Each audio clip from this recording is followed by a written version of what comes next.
L'ordinateur, l'outil par excellence de l'ère moderne. Il jongle avec les images, les sons, les nombres et les mots. Il sauvegarde aussi toutes les données. Comme ça, rien ne se perd quand on l'éteint. Sauvegarder et récupérer rapidement l'information, c'est le rôle du disque dur, bien caché à l'intérieur de l'ordinateur. Le disque dur est un miracle prodigieux de l'informatique. Il peut conserver des quantités astronomiques de données. C'est une incroyable machine qui réduit des montagnes d'informations à pratiquement rien en utilisant les puissantes forces de la nature. Alors, comment ça marche? Pour comprendre, il faut le réduire en pièces.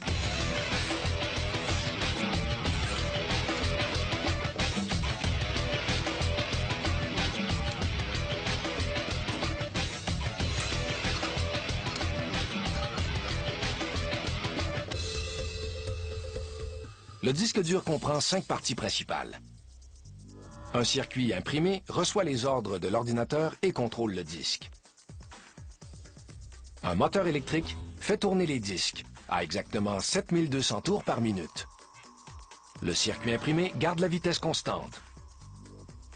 Et voici la composante cruciale, les bras qui tiennent les têtes de lecture et d'écriture. Les extrémités des bras sont séparées et les disques tournent entre les deux. Les têtes ne touchent jamais les disques. L'espace entre la tête et la surface du disque est 5000 fois plus mince qu'un cheveu. Les têtes flottent sur un coussin d'air créé par la rotation des disques. Ce coussin d'air est absolument essentiel pour empêcher que la tête ne s'écrase contre le disque. Et quel écrasement ce serait! À cette échelle microscopique et toute proportion gardée, le poids des têtes se compare à celui d'un 747. Un 747 transportant 100 000 passagers qui voleraient à 100 km/h à une fraction de millimètre du sol. Aïe aïe! Les bras amènent les têtes à l'endroit où elles doivent écrire et lire les données. Comme il n'y a pas de friction, ils peuvent faire 60 allers-retours par seconde. Le moteur qui entraîne les bras est invisible. C'est un système électromagnétique entraîné par deux forces de la nature, l'électricité et le magnétisme. Ce sont ces forces qui font bouger les bras au-dessus des disques à des vitesses vertigineuses. Voilà pour les composantes. Maintenant, les données.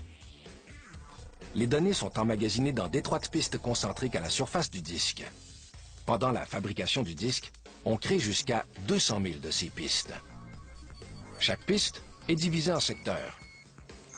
Une carte géographique des pistes et des secteurs, contenue dans le circuit imprimé, indique aux têtes exactement où aller pour lire ou écrire de l'information. La surface du disque est lisse et brillante, mais quand on regarde de plus près, c'est pas mal plus compliqué que ça. Une couche magnétique à la surface du disque mémorise toute l'information. Les têtes magnétisent des sections microscopiques de cette couche et emmagasinent les données dans une séquence de 1 et de 0. Chaque 1 ou 0 est appelé un bit.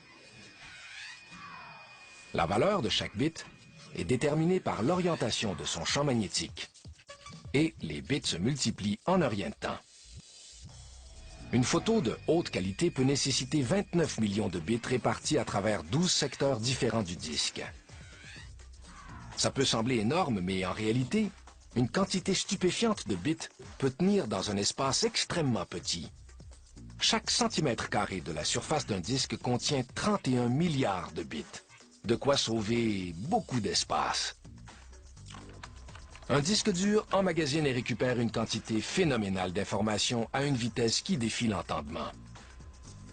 En utilisant le pouvoir du magnétisme, la surface brillante d'un disque dur peut facilement emmagasiner le contenu de plusieurs encyclopédies ou des centaines de milliers d'images. Le disque dur est vraiment une extraordinaire machine à rapetisser.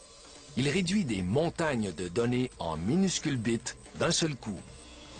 Ce chef-d'œuvre de l'ingénierie a vraiment repoussé les frontières de la physique, un bit à la fois. Maintenant, comment